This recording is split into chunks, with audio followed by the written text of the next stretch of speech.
अस्सलाम वालेकुम वरहमतुल्लाहि वबरकातुहू। उम्मीद करते हैं आप सब लोग खैरियत से होंगे। और अभी अपनी बुक्स खोल लें और हैंड्स फ्री लगा लें, अपने पॉइंटर्स वगैरह पकड़ लें जो भी आप जिसे मार्क करते हैं। अभी हम इमरजेंसी का चैप्टर नंबर 8 पढ़ेंगे जिसका नाम है इन्वायरमेंट रिलेटेड कंडीशंस। अब आपको पता है कि इमरजेंसी जो है वो किसी भी टाइप की हो सकती है, ठीक है। अब इन्वायरमेंट की वजह से कुछ कंडीशंस हो सकती हैं, एथलीट फेस कर सकता है। उनको कैसे मैनेज करना है और वो कौन सी हो सकती हैं कंडीशंस, वो इस चैप्टर में पढ़ेंगे। बहुत ही सिंपल और इंटरेस्टिंग चैप्टर है ये। जो इसमें एथलीट जो फेस कर सकता है सिम्टम्स, वो क्या क्या हो सकते हैं कि हीट एक्सपोजर और उसकी वजह से इलनेस हो सकती है, ठीक है, या फिर कोल्ड एक्सपोजर की वजह से इलनेस हो सकती है, या थंडर सन और लाइटनिंग वगैरह की वजह से इमरजेंसी हो सकती है, या एल्टीट्यूड। ये 4 तरह की हो सकती हैं, ठीक है। अब आपको यहाँ पे मैंने मेंशन किया है कि नॉर्मल जो है टेम्परेचर कितना होता है। नॉर्मल टेम्परेचर जो है वो 36 से 37.5 डिग्री सेल्सियस तक का होता है, ठीक है। फ़ारेनहाइट की वैल्यू भी मेंशन है। और फीवर में 37.5 से 38.3 डिग्री सेल्सियस तक चला जाता है। और हाइपर पायरेक्सिया में 40 डिग्री सेल्सियस या 41 डिग्री सेल्सियस से ज़्यादा हो जाता है, ठीक है। इतना टेम्परेचर हो जाता है। ये वैल्यूज़ जो हैं आपको पता होने चाहिए, क्योंकि आगे जो हम पढ़ने जा रहे हैं वो इससे रिलेट करेगा। अब सबसे पहले हम पढ़ेंगे heat related emergencies. Heat related emergencies क्या हो सकती हैं कि उस बंदे को हाइपरथर्मिया हो गया है और डिफरेंट कंडीशंस होती हैं इसमें। यहाँ से थोड़ा सा एक पैराग्राफ है जो पढ़ना है। The warmer and more humid the air is the harder it will be for sweat for to evaporate. कि जितनी इन्वायरमेंट जो है या हवा जो है जितनी गर्म और ह्यूमिड होगी, उतना आपका जो स्वेट है उसको इवापोरेट होने में मुश्किल होगी, ठीक है। एथलीट का कोर टेम्परेचर इससे क्या होगा कि हाई हो जाएगा, ठीक है। जब वाटर लॉस अगर उसका पसीने से ऐसे पानी ज़ाया हो जाता है, स्वेटिंग से, उसके साथ साथ इलेक्ट्रोलाइट्स जाते हैं, केमिकल्स जाते हैं। आहिस्ता आहिस्ता क्या होगा कि उसको हाइपरथर्मिया हो जाएगा, कि उसका बॉडी टेम्परेचर जो है वो रेज़ हो गया, कि जो बॉडी का फ्लूइड था वो भी निकल गया जिसने वाटर बैलेंस को मेंटेन किया हुआ था, ठीक है। और आपको पता है इवेपोरेशन कॉजेज़ कूलिंग, ठीक है। और जब उसमें स्वेटिंग से पानी सारा जिस्म का ख़त्म हो गया, ठीक है, और कूलिंग सिस्टम में इम्बैलेंस आ गया, हाइपरथर्मिया हो जाएगा। और आपने इसको कैसे ठीक करना है कि इलेक्ट्रोलाइट्स को भी आपने रिप्लेस करना है और फ्लूइड्स को भी रिप्लेस करना है। उसके बाद है कि कोर टेम्परेचर के मेथड्स क्या होते हैं, कि कोर टेम्परेचर कैसे रेगुलेट करते हैं। डिफरेंट मेथड्स हैं। कन्वेक्शन में ये होता है कि जो बॉडी है वो हीट गेन करेगी या लूज़ करेगी अपने सराउंडिंग एयर या वाटर की टेम्परेचर के हिसाब से, जो इर्द गिर्द का टेम्परेचर है उसके अकॉर्डिंग। उसकी एग्जांपल आगे उन्होंने दी है कि कोल्ड वाटर में एथलीट होगा तो उसके बॉडी टेम्परेचर डिक्रीज़ हो जाएगा, हॉट वाटर में होगा तो इंक्रीज़ होगा। सराउंडिंग जो भी चीज़ होगी उसके अकॉर्डिंग जो है बॉडी टेम्परेचर इंक्रीज़ और डिक्रीज़ होगा। देन होता है कंडक्शन में क्या है कि बॉडी जो है हीट गेन और लूज़ करेगी, डिपेंड किस पे करता है कि जिस सरफेस के साथ वो कांटेक्ट में है। अगर आप एथलीट को लिटा देते हो हॉट आर्टिफिशियल टर्फ के ऊपर, इसका बॉडी टेम्परेचर इंक्रीज़ हो जाएगा, ठीक है। ये सरफेस के साथ होता है, वो उस इन्वायरमेंट के ऊपर जो बेस करेगा वो कन्वेक्शन है। कंडक्शन होती है कोई सरफेस आपके साथ अटैच है। उसके बाद होती है इवापोरेशन में क्या होता है कि वाटर जो है आपकी बॉडी सरफेस से एटमॉस्फेयर में चला जाता है, हीट रिलीज़ होती है। इवापोरेशन कॉजेज़ कूलिंग, ये एक सिंपल कॉन्सेप्ट है, ये आप बचपन से पढ़ते आ रहे होंगे। उसके बाद आ जाता है रेडिएशन क्या है कि हीट जो है वो हाई टेम्परेचर एरिया से लो टेम्परेचर एरियाज़ की तरफ चली जाती है, ठीक हो गया। उसके बाद आ जाता है हीट की वजह से कौन कौन सी इलनेसेस हो सकती हैं। हीट क्रैम्प्स हो सकते हैं, हीट एग्जॉशन हो सकती है और हीट स्ट्रोक हो सकता है। सबसे पहले है हीट क्रैम्प्स कब होते हैं कि मोस्टली ये होते हैं लेग एरिया में। लेग में कहाँ पे? काफ और हैम्स में, ठीक है। तो होता क्या है इसमें, सिंपल मैकेनिज़्म होता है कि जो मसल जो है वो फटीग में चला जाता है और वाटर और इलेक्ट्रोलाइट लॉस होता है स्वेटिंग मैकेनिज़्म की वजह से, उसकी वजह से आ जाते हैं हीट क्रैम्प्स, ठीक हो गया। अदर इस फैक्टर्स क्या हो सकते हैं कि लैक ऑफ एक्लीमेटाइजेशन हो जाती है, यानी कि लेस एफिशिएंट स्वेट मैकेनिज़्म हो जाए कि स्वेटिंग उसको ठीक से नहीं हो रही है, या फिर वो मील्स ठीक नहीं ले रहा। अगर वो मील सही नहीं ले रहा तो पहले ही इलेक्ट्रोलाइट स्टोर्स जो हैं वो डिस्टर्ब्ड हैं और इसकी वजह से ज़्यादा हो जाएंगे, या फिर उसको पहले से हिस्ट्री है क्रैम्पिंग की। इसकी ट्रीटमेंट क्या है? इसकी ट्रीटमेंट में आपने क्या करना होता है कि पहले तो उसको एक्टिविटी से रिमूव करो कि भाई अब आपने उसको वहाँ से ले आओ उस एरिया से, ठीक है। डिहाइड्रेट करो, इलेक्ट्रोलाइट लॉसेस को दोबारा से रिप्लेस करो, जेंटल पैसिव स्ट्रेचिंग दो उसको, क्योंकि क्रैम्प्स है ना, सो उसको जेंटल सी पैसिव स्ट्रेचिंग देनी है और लाइट मसाज देनी है आइस से, ताकि जो मसल स्पैज़म हो गए हैं उसको ठीक किया जा सके। It is not that severe, ठीक है। इससे अगली स्टेज होती है heat exhaustion. Heat exhaustion is the condition when the body is near to total collapse because of dehydration and a dangerously elevated core temperature. इसमें क्या सीन है कि आपका कोर टेम्परेचर जो है वो इतना हाई हो गया है कि बॉडी ऑलमोस्ट कोलैप्स होने वाली है, इतनी डिहाइड्रेशन हो गई है। और ये प्रिकर्सर किसका है? हीट स्ट्रोक का, ठीक है। यहाँ पे एक लाइन लिखी थी, ये आगे हीट स्ट्रोक को लीड कर देगा। इसके साइन एंड सिम्टम्स आपको कैसे पता चलेगा कि एक एथलीट है वो हीट एग्जॉशन का शिकार है? सो उसका जो कोर बॉडी टेम्परेचर होगा वो रेज़ हुआ होगा, ठीक है। वो जनरली फटीग और वीक फील करेगा, नॉजिएटेड फील करेगा, स्वेट और स्वेटी या वेट स्किन होगी, उसकी रंग पीला पड़ गया होगा और शैलो ब्रीदिंग होगी, पल्स वीक होगी, ठीक है। ये सिम्टम्स उसको आएंगे। गर्मी में खेल रहे हो तो इस टाइप के सिम्टम्स आ सकते हैं। सो उसके बाद ट्रीटमेंट इसकी कैसे करनी है कि सबसे पहले उसके वाइटल्स देखें सारे, ठीक है। कोर बॉडी टेम्परेचर उसका देखें, क्योंकि इसमें क्या चीज़ राइज़ करती है? कोर बॉडी टेम्परेचर, ठीक है। तो रेक्टल इससे लिया जाता है। एक्सेसिव क्लॉथिंग रिमूव कर दें, उसको कूल डाउन करें, आइस टॉवल्स यूज़ करें, आइस बैग्स यूज़ करें, शेडिड एरिया में उसको ले आएँ, फ्लूइड्स वगैरह दें उसको, और टीम फिजिशियन वगैरह को फिर इमरजेंसी एक्शन प्लान वो जो भी करते हैं कि EMS एक्टिवेट कर दें और उसको ले जाएँ, क्योंकि अगर ये ट्रीट नहीं होगा तो इसकी अगली स्टेज क्या है? हीट स्ट्रोक, ठीक है। और वो इससे भी क्या है, कहीं डेंजरस है। तो आपने कंडीशन देखनी है कि किस तरह की कंडीशन है, तो फिर उसका इलाज जो है अपने पास से भी आप कर सकते हैं। आपको ये कॉमन सेंस वाली बातें हैं कि उसके वाइटल्स वगैरह चेक करने हैं। गर्मी की वजह से हुआ है तो उसको ठंडी चीज़ों की तरफ लेके आओ, ठीक है, कि उसको गर्मी मतलब कोई हर वो तरीका जिससे उसकी गर्मी ख़त्म हो, ठीक है। उसके जो कपड़े हैं वो कम करो, ठीक है। जो कूल प्लेस पर लेके जाओ, उसको आइस टॉवल्स दो, मतलब ये कॉमन सेंस वाली चीज़ें हैं, ये रटा कुछ भी नहीं है इसमें। उसके बाद ये होता है कि प्रैक्टिस सेशन में जो वेट लॉस होता है वो 2 to 3% अगर हो तो ओके है, ठीक है। सो जो एथलीट्स होते हैं जब वो प्रैक्टिस सेशन में जाता है, बिफोर और आफ्टर इनका वेट चेक किया जाता है, क्योंकि इससे उनकी हाइड्रेटेड जो स्टेट होती है हाइड्रेशन की उसका पता चलता है हमें, ठीक है। तो जो स्टार्टिंग वेट होगा उसको हम कहेंगे कि हाइड्रेटेड स्टेट है, ठीक है। वेल हाइड्रेटेड स्टेट में इसका ये वेट था, तो अगर उसका वेट जो है 2 to 3% तक कम होता है दैट्स ओके, ठीक है।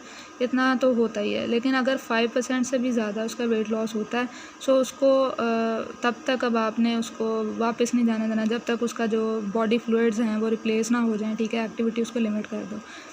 उसके बाद इन्होंने कहा है कि कॉमनली जो रिकमेंडेड है कि वो कितना उनको फ्लूइड लेना चाहिए, वो ये है कि every pound of body weight lost के हिसाब से उन्होंने 15 ऑunces लेना है, ठीक है। 1 पाउंड के हिसाब से अगर 1 पाउंड उसका वेट कम हुआ है तो 15 ऑunces, और 1 कप में 8 ounces होता है, और 1 गल्प यानी 1 घूंट में 1 ounce होता है, ठीक हो गया। उसके बाद आ जाता है हीट स्ट्रोक। हीट स्ट्रोक क्या है कि break down of the body's heat regulation mechanism resulting in a dangerously high core temperature. जो हीट एग्जॉशन था उसमें क्या था कि हीट बॉडी कोर टेम्परेचर बहुत ज़्यादा हाई हो रहा था, ठीक है। लेकिन हीट रेगुलेशन मैकेनिज़्म था, अगर आप उसको बचा लोगे तो ठीक है, अगर आप वो बंदा उसी स्टेट में रहता है देन हीट स्ट्रोक हो जाएगा, उसका बॉडी का हीट रेगुलेशन मैकेनिज़्म जो है वो फेल हो जाएगा, ठीक है। एक कॉमन सी डेफिनेशन है स्वेट रेट की। स्वेट रेट आपको पता होना चाहिए कि अमाउंट ऑफ फ्लूइड जो आपकी बॉडी से रिलीज़ होता है हर घंटे में एक्सरसाइज के, ठीक है, नॉर्मल कंडीशंस में। उसके बाद आ जाता है कि आपने इससे पहले ये देख लें sign and symptoms. Sign and symptoms में क्या है कि बॉडी का कोर टेम्परेचर 104 डिग्री फ़ारेनहाइट से ज़्यादा हो जाएगा और हॉट और ड्राई स्किन होगी। अब इसकी स्किन रेड हो गई है, एग्जॉशन में उसकी पेल थी अब रेड हो गई है, ठीक है। और पल्स जो है वो स्ट्रॉन्ग है, एग्जॉशन में उसकी वीक थी, ठीक है। और वीक और नॉजिएटेड वो फील करेगा, ये एग्जॉशन में भी फील कर रहा था। इसमें मेंटल स्टेटस मेजर चीज़ जो है वो क्या है, मेंटल स्टेटस इसमें अल्टर हो जाएगा, इरेशनल बिहेवियर होगा उसका और अनकॉन्शियस हो सकता है, ठीक है। और इसकी ट्रीटमेंट क्या है कि इसको आउट ऑफ द सन लेके आओ, कॉमन सेंस वाली बातें हैं, ठीक है। उसको धूप से साइड पे ले आओ, वाइटल्स चेक करो, उसके कोर बॉडी टेम्परेचर चेक करो, उसके कॉग्निटिव फंक्शन कॉग्निटिव क्यों चेक करना है, क्योंकि हमने कहा उसका मेंटल स्टेटस इसमें अल्टर होता है, ठीक है। और हीट रेगुलेशन मैकेनिज्म इसका ख़राब हो गया। तो उसके अलावा आपने क्या करना है कि अपना इमरजेंसी एक्टिवेशन प्लान जो है उसको एक्टिवेट कर लें। और एक्सेसिव क्लॉथिंग रिमूव कर दें, बॉडी टेम्परेचर को लो कर दें, बॉडी को किसी पूल या कूल वाटर में रख दें, ठीक है, कि बॉडी का टेम्परेचर लो हो, एयरवे वगैरह देख लें, क्योंकि अब बेहोश हो गया है, सो उसको जैसे हम पहले मैनेज करते थे वैसे ही उनको करना है इमरजेंसी की कंडीशन में, कि उनका एयरवे ब्रीदिंग वगैरह देखनी है और फिर उसको ट्रांसपोर्ट कर दें इमरजेंसी केयर फैसिलिटीज़ की तरफ। अब आ जाता है प्रिवेंट कैसे करना है आपने हीट रिलेटेड इंजरी से। प्रिवेंशन के कुछ पॉइंट्स यहाँ पे लिखे हुए हैं कि सबसे पहले आपको मेडिकल पर्सोनल आपके पास होना चाहिए हर टाइम गेम के दरमियान, ठीक है, कि प्रैक्टिस है बेशक, वैसे मैचेस हो रहे हैं, ये प्रॉपर जो मैनेजमेंट के लिए इमरजेंसी के लिए जो मेडिकल पर्सोनल है वो हर वक्त मौजूद होना चाहिए। दूसरी चीज़ जो है वो ये है कि approved pre participation physical examination होना चाहिए, कि जब भी कोई एथलीट पार्टिसिपेट करे किसी एक्टिविटी में तो उसका प्री पार्टिसिपेशन एग्ज़ाम हो, उससे आपको पता चल जाएगा कि उसको पहले कोई हीट इलनेस या कोई ऐसा चांस तो नहीं था, पहले कोई अगर हुआ है इसकी हिस्ट्री में है तो पता चल जाएगा आपको, वो बंदे ज़्यादा रिस्क पे होते हैं। उसके बाद एजुकेट करना है आपने सबको, रिस्क क्या होते हैं, केयर क्या होता है, रिकॉग्नाइज़ कैसे करना है कि इसको हीट इंजरी है, या आपने उनको सबको एजुकेट करना, ना सिर्फ एथलीट को, कोचेज़ वगैरह को भी। उसके बाद आपने क्या करना है कि प्रैक्टिस और गेम की गाइडलाइंस बनानी है हीट इंडेक्स टेबल के अकॉर्डिंग। अब ये जो हीट इंडेक्स टेबल है ये यहाँ पे बना हुआ है, ये बता देता है कि किस परसेंटेज की एक्सरसाइज में कितना टेम्परेचर हो तो क्या डेंजर जोन आ जाता है। डेंजर जोन वाले ये ब्लूइश हैं और जो वाइट है वो नॉर्मल है, इतना हो तो ओके है, अगर इससे ज़्यादा हो जाए टेम्परेचर तो वो डेंजर जोन में आ जाता है, ठीक है। इसके अकॉर्डिंग आपने गाइडलाइंस सेट करनी है। उसके बाद आपने अपने एनवायरनमेंट के अंदर हीट और ह्यूमिडिटी का कंटेंट जो है उसको चेक करना है, वो कैसे वेट बल्ब ग्लोब टेम्परेचर से, ठीक है। और उसके बाद आपने क्या करना है कि प्रैक्टिस और गेम के टाइम जो है वो आपने मैनेज करना है, कि जो दोपहर को मैचेस होने हैं बेहतर आप उनको शाम को कर लो, कि शाम को इतनी हीट नहीं होती है, ठीक है। उसके बाद आपने कहा है कि उन्होंने कहा है कि प्लान ऑन रेस्ट ब्रेक्स, कि आपने उनको रेस्ट वगैरह देनी है, ये सारा हिसाब किताब, कि रेस्ट भी साथ साथ देनी है। उसके बाद एक्लीमेटाइज़ करें, कि जब सीज़न स्टार्ट हो उससे पहले एथलीट्स जो हैं वो उस कंडीशन को एक्लीमेटाइज़ कर दें, ठीक है। उसके बाद फ्लूइड रिप्लेसमेंट इंश्योर होना चाहिए, वहाँ पे फ्लूइड्स वगैरह और ये सारी चीज़ों का इंतज़ाम होना चाहिए। जो एथलीट्स हैं वो उनको फ्रीली असेसिबल हो उनके लिए स्पोर्ट्स ड्रिंक वगैरह हर चीज़। उसके बाद अमाउंट ऑफ इक्विपमेंट और क्लोथिंग जो है गर्मियों में कम से कम रखें, ठीक है, कि उनको ये चांसेस कपड़ों की वजह से ज़्यादा हो जाएंगे। और वेट करना है एथलीट का बिफ़ोर एंड आफ्टर, ठीक हो गया। तो हीट रिलेटेड इमरजेंसीज ख़त्म हो गई, अब कोल्ड रिलेटेड इमरजेंसीज आ गई। ये दो ही होते हैं, या हाइपोथर्मिया हो जाएगा या फ्रॉस्ट बाइट हो जाएगी। हाइपोथर्मिया क्या होता है कि बॉडी का टेम्परेचर बहुत हद तक लो हो जाता है, ठीक है। इसके साइन एंड सिम्टम्स क्या हैं? साइन एंड सिम्टम्स जो हैं कि बंदे को सर्दी लगती है, वो शिवर करने लग जाता है, ठीक है। उसको थिंकिंग में मसला होता है, मेंटली अब कंफ्यूज हो गया है, ठीक है। आहिस्ता आहिस्ता क्या होता है कि शिवर भी करना छोड़ जाता है, ठीक है। हार्ट जो है वो इरेगुलरली बीट करने लग जाता है, कोमा में चला जाता है और डेथ भी हो सकती है इस कंडीशन में, ठीक है। काम के और कैलोरीज लॉस हो जाती हैं और इस वजह से, ठीक है। सो ट्रीटमेंट इसका क्या है कि सबसे पहले आपने उसको मॉनिटर करना है, वही ABC मैन्योवर, जो अगर बंदा इसमें बेहोश ही हो जाता है मोस्टली, सो ABC मैन्योवर करना है, उसको सर्दी से बाहर लेके आओ। उसके जो गीले कपड़े हैं, अगर सर्दी वाले मतलब ठंडे कपड़े या कुछ भी है उसको रिमूव करो, ठीक है। उसको वार्म ब्लैंकेट में करो, उसका हेड कवर करो। और जो हम लोग मिसकंसेप्शन है, हम फ़ौरन से उनको रब करने लग जाते हैं, मसाज देने लग जाते हैं, ये नहीं करना, ठीक है। कोल्ड स्किन को आपने रबिंग और मसाज नहीं देनी। उसके अलावा अगर एथलीट होश में है तो उसको चलने नहीं देना आपने, ठीक है। और कुछ भी उसको बाय माउथ नहीं देना, ठीक है, ताकि कुछ उसके गले में फंस ना जाए, क्योंकि अभी वो अलर्ट कंडीशन में नहीं होता, उसकी मेंटल कंडीशन जो है वो डिस्टर्ब होती है। उसके बाद उन्होंने कहा है कि उसको ट्रांसपोर्ट कर दें इमरजेंसी फैसिलिटीज़ की तरफ, ठीक है। उसके बाद है फ्रॉस्ट बाइट। फ्रॉस्ट बाइट एक ऐसी कंडीशन है जिसके अंदर नर्व्स, ब्लड वेसल्स और अदर बॉडी का जो पार्ट्स होते हैं वो फ्रीज़ हो जाते हैं कोल्ड टेम्परेचर की वजह से, ठीक है। इसकी पैथोलॉजी क्या है कि इंट्रा सेलुलर जो वाटर है वो फ्रीज़ होता है, ठीक है। तो फ्रीज़ होने की वजह से क्या होता है कि जो ब्लड सप्लाई है अफेक्टेड एरिया को, वो या तो कॉम्प्रोमाइज़ हो जाती है या बिल्कुल ख़त्म हो जाती है। तो फिर इसकी वजह से क्या होता है, स्किन इंजरी हो जाती है। और ये मोस्टली कहाँ होता है, एक्सट्रीमिटीज़ में, टोज़ में, फिंगर्स में, टिप ऑफ द नोज़ पे, एयर लॉब्स और चीक्स वगैरह में। इसमें विंड चिल फैक्टर होता है जिसकी वजह से आपको पता चलता है कि कितनी जल्दी क्विक फ्रॉस्ट बाइट अक्कर हो सकती है, ठीक है। उसके बाद है फ्रॉस्ट बाइट जो है उसके सिवेरिटी के लेवल्स होते हैं। फ्रॉस्ट निप होता है, सुपरफिशियल होती है और डीप होती है। फ्रॉस्ट निप में यह है कि अभी आपकी स्किन वाइट और वैक्सी दिखेगी, नंबनेस और पेन होगी, लेकिन स्किन पे कोई ब्लिस्टरिंग नहीं है। सुपरफिशियल में क्या होता है कि स्किन वाइट, ब्लू या ग्रेश होगी, ठीक है। सुपरफिशियल स्किन जो है वो हार्ड है लेकिन डीपर टिश्यू सॉफ्ट ही है, ठीक है। टच करोगे तो उसको कोई सेंसेशन नहीं आएगी।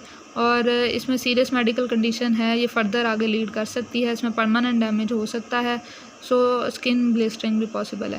लेकिन जो डीप फ्रॉस्ट बाइट है इसमें स्किन वाइट या ब्लू होगी और जैसे सख्त होती है लकड़ी वैसे फील होगी, ठीक है। इसमें उसमें तो डीपर टिश्यू सॉफ्ट था, इसमें सुपरफिशियल और डीप दोनों हार्ड हो चुके हैं, ठीक है। हर चीज़ जम चुकी है, सारा एरिया नम्ब है, स्किन ब्लिस्टरिंग हो सकती है क्योंकि अब स्किन डैमेज उसको हो ना हो वो नम्ब है, उसको नहीं पता, ठीक है। लाइफ थ्रेटनिंग इमरजेंसी है, फ़ौरन इसको लेके जाओ और इसमें इन्फेक्शन के चांसेस भी बहुत होते हैं। तो इसकी ट्रीटमेंट क्या है कि रब नहीं करना, फिर से वही बात, रब नहीं करना। और वेट क्लोथिंग रिमूव करो, एरिया को कवर करो, ड्राई बैंडेजेस लगाओ, जेंटली रीवार्म करो कि वार्म एयर उस एरिया पे या ब्लो करो, या फिर क्या करो कि वार्म बॉडी पार्ट के अगेंस्ट उस पार्ट को रख दो। अगर उसका हाथ पे फ्रॉस्ट बाइट हुई है तो उसके अगर चेस्ट जो होती है उसके अगेंस्ट रख दो, या दूसरा हाथ अगर ठीक है उसमें रख लो कि वो बॉडी पार्ट जो गर्म है वार्म है, ठीक है। तो हमने पीछे पढ़ा कंडक्शन का मैकेनिज़्म हमने पढ़ा पीछे, तो उसमें यही था कि जो सरफेस है उससे बॉडी अब्जॉर्ब कर लेती है हीट। सो ये मैकेनिज़्म होगा। उसके बाद ये है कि वार्म वाटर में उस बंदे को रख लो अगर वैसे फ़र्क नहीं पड़ा तो। उसके अलावा क्या है कि उसको वार्म रखो, रीवार्म। अगर उस बंदे को वार्म करो और दोबारा से वो मतलब चांसेस हैं कि अगर आपने उस एरिया को वार्म किया और दोबारा से वो रीवार्म मतलब आपको करना पड़ेगा, ठीक है। तो दोबारा से वो ठंडा हो गया तो अगर आपको रीवार्म करोगे तो जो इंजरी है वो पहले से सिवियर है हो जाएगी, ठीक है। सो फिर उसको वार्म नहीं करो अगर आपको पता है कि वो उसको रीवार्मिंग की ज़रूरत पड़ेगी, ठीक है। कि अगर आप ऑलरेडी आपने उसको सर्दी से बाहर नहीं निकाला है या आपके पास कोई ऐसा इंतज़ाम नहीं है तो उसी कंडीशन में आप उसको वार्म करने लग जाओ तो उसका नुकसान ज़्यादा हो जाएगा। उसके बाद है कि एथलीट को अगर हाइपोथर्मिया को सफ़र कर रहा है तो फर्स्ट कंसर्न है कि कोर की रीवार्मिंग करो, ठीक है। एक्सट्रीमिटीज़ का नुकसान बर्दाश्त है लेकिन अगर कोर का टेम्परेचर जो है वो लो हो गया है तो डेथ हो सकती है, ठीक है। सो कोर जो है वो आपकी फ़र्स्ट प्रायोरिटी होनी चाहिए, देन उसको ट्रांसपोर्ट कर दो, ठीक है। अब आपने कोल्ड रिलेटेड इमरजेंसी से कैसे बचना है कि विंड चिल चार्ट जो होता है वो आपके हाथ में होना चाहिए, ये विंड चिल चार्ट है। उसके बाद उन्होंने कहा है कि ड्रेस इन लेयर्स, मतलब ज़्यादा सारे कपड़े पहनो, हाथ सर को ज़्यादा कवर रखो, ठीक है। खुद को ड्राई रखने की कोशिश करो और एडिक्वेटली हाइड्रेटेड रहो रेगुलर। अब हाइड्रेटेड रहना और न्यूट्रिशन वगैरह जो है वो रेगुलर लेने से क्या मतलब है कि जब बंदा शिवर करता है तो बॉडी में इतनी एनर्जी हो कि वो शिवर करके उसकी कैलोरीज बर्न हो सकें, ठीक है। शिवरिंग से भी हीट प्रोड्यूस होती है, ठीक है। तो इतनी को कोई एनर्जी होनी चाहिए बॉडी के अंदर, इसलिए उन्होंने कहा है रेगुलर न्यूट्रिशियस मील लेनी है आपने। अल्कोहल और निकोटीन नहीं लेनी क्योंकि वो हीट लॉस बढ़ा देती हैं। एजुकेट करें एथलीट्स को, कोचेज़ को, ऑफिशियल्स को, पेरेंट्स को, हर एक को कि किस तरह इंजरी होती है। और अगर आपको नहीं पता कि अगले बंदे को हाइपोथर्मिया है या फ्रॉस्ट बाइट है तो भी सेफ़ साइड पे रहना है, ठीक है। और उसको ट्रीट फिर भी करना है, ठीक हो गया। उसके बाद है लाइटनिंग जो है ये इसके एथलीट के इंजर होने के चांसेस, मतलब ऐसे केसेस बहुत कम ही आते हैं, ठीक है। कि कोई बहुत कम ऐसे केसेस होते हैं लेकिन लाइटनिंग की वजह से भी इंजरीज हो सकती हैं, ठीक है। तो सेफ्टी प्रिकॉशंस हर जगह होनी चाहिए। अब लाइटनिंग की वजह से क्या क्या मैकेनिज़म्स हो सकते हैं। डायरेक्ट स्ट्राइक हो सकती है कि डायरेक्ट बिजली जो गिरी है वो उसके सर पे गिरी है, ठीक है। कॉन्टैक्ट स्ट्राइक होता है कि विक्टिम जो था वो किसी पोल के पास खड़ा है या किसी ऑब्जेक्ट के पास खड़ा है, उस पर बिजली गिरी है, उससे आपको लगी है, ठीक है। एक होता है साइड फ्लैश के किसी साइड पे बिजली गिरी और वहाँ से टकरा के आप पे आई। ग्राउंड करंट होता है कि करंट ऑलरेडी ज़मीन में था वेव्स की फॉर्म में, वहाँ से आपकी बॉडी में फ्लो किया है। और एक होती है ब्लंट इंजरी में ये है कि जब बिजली गिरी है बॉडी के अंदर इतना मतलब विगरस किस्म की मसल कॉन्ट्रैक्शंस हुई हैं कि बॉडी उस पॉइंट से, स्ट्राइक पॉइंट से दूर जाके गिरी है, इसको कहते हैं ब्लंट इंजरी, ठीक है। तो लाइटनिंग सेफ्टी की कुछ गाइडलाइंस होती हैं कि एक एरिया में बिजली गिर रही है, ठीक है, तो आपने बचना कैसे है, ठीक है। सबसे पहले chain of command that identifies who is to make the call, कि पहले आपने ये डिसाइड करके रखा होना चाहिए कि कौन, जब ऐसा एथलीट मतलब इशू आ जाएगा तो फिर कौन सबसे पहले लोगों को बताएगा कि क्या इशू है क्या नहीं। तो चेन ऑफ कमांड होना चाहिए कि पता तो चले कि इशू क्या हुआ है, कि कब हुआ है, कहाँ हो रहा है, ठीक है। सो ऐसे बंदों का इंतज़ाम रखें। और उसके बाद वेदर वॉचर का इंतज़ाम करें, ठीक है, कि एक बंदा जो है उसको वेदर वॉचर के मतलब की डेजिग्नेशन दें कि वेदर में कोई चेंजेस आती हैं सो आपने बताना है, ठीक है। उसके बाद आपने वेदर मॉनिटरिंग सिस्टम के को सब्सक्राइब करना है कि भाई उनसे राब्ते में रहना है, उन इंफॉर्मेशन लेते रहना है कि वहाँ से पता चलता रहता है कि वो वार्निंग देते रहते हैं इस जगह पे बिजली गिरने के चांसेस हैं, इस जगह पे नहीं है। तो ये प्रिकॉशंस हैं जो आप ले रहे हैं। उसके बाद सेफ़ शेल्टर एक आपने बना के रखनी है, ठीक है, कि वेन्यू के अलावा अगर फील्ड में खेल रहे हैं तो फील्ड में आपके पास एक शेल्टर होनी चाहिए जहाँ पे अगर ऐसा कोई चांस है तो जहाँ आप छुप सकें, ठीक है। कि कोई बिल्डिंग जिसकी 4 सॉलिड वॉल्स हों, इलेक्ट्रिकल वायरिंग, प्लम्बिंग, हर चीज़ मौजूद हो। और सेकेंडरी शेल्टर क्या होती है, गाड़ी, व्हीकल जो होती है, मेटल रूफ हो जिसकी। उसके बाद है flash to bank count. Flash to bank count क्या होता है वो यहाँ लिखा है कि जब लाइट गिरती है ना तो पहले आवाज़ आती है, पहले लाइट चमकती है फिर आवाज़ आती है। तो जब चमकेगी, फ्लैश नज़र आएगा, काउंटिंग स्टार्ट करनी है, ठीक है।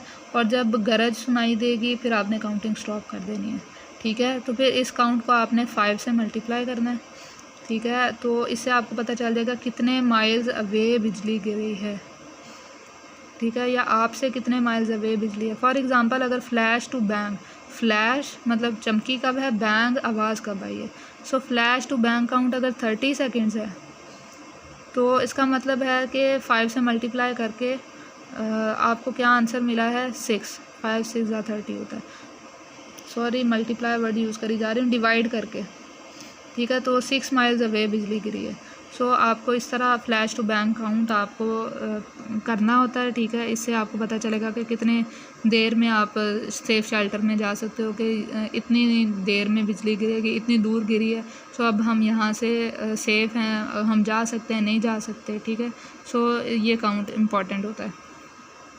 उसके बाद उन्होंने कहा कि कम से कम 30 मिनट्स, अगर जब लाइटनिंग फ्लैश रुक भी गई है फिर भी आपने 30 मिनट्स वेट करना है, फिर आपने बाहर आना है। उसके बाद उन्होंने कहा है कि कोई हाईएस्ट पॉइंट के पास होना नहीं चाहिए, मतलब अवॉइड करो, किसी हाईएस्ट पॉइंट पे ना जाओ, ठीक है। और ट्रीज़ वगैरह के अंदर, फ्लैग पोल्स, लाइट पोल्स, इनके नीचे आपने शेल्टर नहीं लेनी, ठीक है, वहाँ बिजली ज़्यादा गिरती है।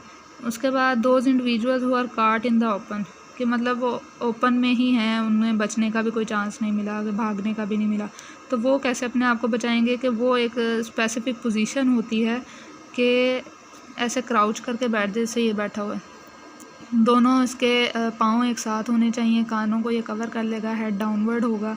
सो इस पोजीशन में वो बैठ जाए, इसे कहते हैं लाइटनिंग सेफ्टी पोजीशन। लेटना नहीं है ज़मीन पे, इस तरह बैठना है, ठीक है। और इसके अलावा वो ये सिम्टम्स भी नोटिस करें कि अगर उनके हेयर स्टैंड ऑन एंड, मतलब अगर बिजली गिरने वाली हो ना तो इस तरह के सिम्टम्स आते हैं कि उनके जो बाल हैं वो खड़े हो जाएंगे थोड़े, मतलब जिसे हम गूज बम्प्स कहते हैं। उसके अलावा उनकी स्किन टिंगल करेगी, क्रैकलिंग नॉइजेज़ आएंगी। तो फ़ौरन से इस पोजीशन को अज्यूम करो। अगर आप कहीं जा नहीं सकते, भागने वाला सिस्टम नहीं है, बैठ जाओ, ठीक है। उसके बाद ये है कि फिर अब जब अगर कोई ऐसा इशू आ गया है, किसी पे गिर गई है या क्या कोई ऐसा इशू हुआ है, तो वही जैसे हम इमरजेंसी में मैनेज करते हैं वैसे ही हम करेंगे। और इतना होना चाहिए कि हर बंदे को जब कोई ऐसी नागहानी आफत आती है या कुछ होता है, तो हर एथलीट को ये नहीं होना चाहिए कि उसको कोई पेनल्टी पड़ेगी, ठीक है। हर कोई अपनी जान बचा कर भाग सकता है, ठीक है, ये रूल होना चाहिए। और इसका एक और लास्ट चीज़ कि उन्होंने कहा कि अगर आसमान नीला है, साफ़ है, कोई बारिश भी नहीं हो रही, इसका मतलब ये नहीं है कि बिजली नहीं गिर सकती, क्योंकि बिजली जो है वो 10 मील्स अवे फ्रॉम रेन गिर सकती है, ठीक है। सो आपने ख्याल रखना है कि इर्द गिर्द के एरिया में बारिश वगैरह हो रही है तो ऐसा कोई चांस ना हो। सो इमरजेंसी में फ़र्स्ट एड प्रोसीजर्स कैसे करते हैं अगर किसी पे बिजली गिर गई है। सो सबसे पहले आपने EMS एक्टिवेट कर देना, कॉल कर देनी है, ठीक है। और एक चीज़ जो हम लोगों में मिसकंसेप्शन है कि जिसको बिजली लगी है उसको हाथ नहीं लगाते कि भाई उसके अंदर चार्ज होगा, हमें भी लग जाएगी। तो उन्होंने कहा है कि जिस पे बिजली गिरी है उसमें कोई चार्ज नहीं है, वो सेफ़ टू टच होते हैं, उनको टच कर लें, उसको मूव करें, सेफ़ लोकेशन पर ले आएँ, वही ABC मैन्यूवर करें। CPR की ज़रूरत है, CPR दें, एपनिया और एसिस्टोल वगैरह ना हो चेक कर लें, ठीक है। हार्ट रेट वगैरह हर चीज़ चेक कर लें। शॉक है, हाइपोथर्मिया है, देख लें कि अब क्या कंडीशन में है वो बंदा, क्योंकि जिस पे बिजली गिरी है या किसी तरीके से भी तो उसमें अब वो इमरजेंसी कंडीशन में है, ठीक है। लाइफ थ्रेटनिंग कंडीशन हो सकती है उसके लिए। सो कोई अगर फ्रैक्चर वगैरह हो गया है सो उसको एवेलुएट करें। बर्न इंजरी होती है अक्सर, तो बर्न कहाँ हुआ है ये देख लें और फिर उसको ट्रांसपोर्ट कर दें। और सबसे लास्ट है altitude related emergencies. Altitude related emergencies यहाँ चैप्टर हाइलाइट्स में लिखा हुआ है कि एल्टीट्यूड रिलेटेड इमरजेंसीज जो है more than 3000 metres above sea level जब होना है एल्टीट्यूड, तो इससे रिलेटेड इमरजेंसीज होती हैं। सो इसको कौन कौन सी आती हैं इसमें? Acute mountain sickness, high altitude pulmonary oedema और हाई एल्टीट्यूड सेरिब्रल एडीमा। और ये सारे कैसे ट्रीट होते हैं कि आप हाई एल्टीट्यूड से लो एल्टीट्यूड पे आ जाओ। उसके बाद ये है कि हाई एल्टीट्यूड होता क्या। हाई एल्टीट्यूड जो है वो 1500 से 3500 मीटर के दरमियान में होता है। वेरी हाई एल्टीट्यूड 5500 मीटर्स तक होता है और एक्सट्रीम एल्टीट्यूड 5500 मीटर से ज़्यादा होता है, ठीक है।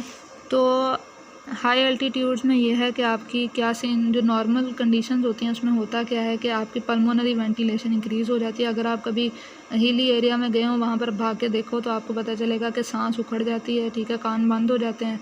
तो सीन क्या होते हैं कि पल्मोनरी वेंटिलेशन इंक्रीज़ हो जाती है, ब्रेथ बीइंग आउट वाली फीलिंग आती है और कुछ दिन बाद ये सारी फीलिंग्स ख़त्म भी हो जाएंगी, ठीक है। जब स्टार्ट पे जाते हैं तो फिर ऐसी फीलिंग आती है, क्योंकि रीज़न ये है कि हम जिस एल्टीट्यूड से गए हैं वहाँ पे ऑक्सीजन का प्रेशर और था, एटमॉस्फेयर का प्रेशर और था। हाई एल्टीट्यूड पर एटमॉस्फेरिक प्रेशर और है, सो अडेप्ट करने में टाइम लगता है।